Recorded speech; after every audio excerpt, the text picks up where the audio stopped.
आणि आता मोठ्या टॉप 9 बातम्या। रावेर मतदारसंघात इतिहास घडेल, मी 1 लाखाच्या मताधिक्याने निवडून येणार, रावेरचे महाविकास आघाडीचे उमेदवार श्रीराम पाटलांचा दावा।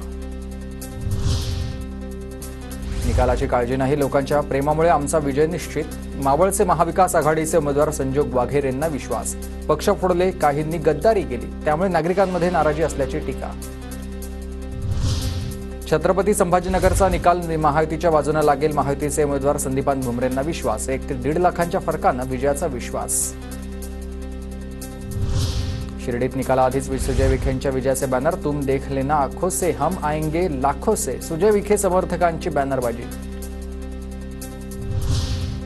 रायगडमध्ये निकालापूर्वीच सुनील तटकरेंच्या विजयाचे लागले बॅनर, जल्लोष तटकरे साहेबांच्या विजयाचा आशाचे बॅनर। माजी आमदार अतुल शहा यांच्या माध्यमातून गिरगावमध्ये 10,000 बुंदीच्या लाडूंची तयारी, भाजपच्या विजयाचा विश्वास व्यक्त। माझा प्रत्येक कार्यकर्ता उद्या दिवाळी साजरी करणार, 100% माझा विजय होणार आहे, महाविकास आघाडीचे उमेदवार निलेश लंकेंकडून विश्वास।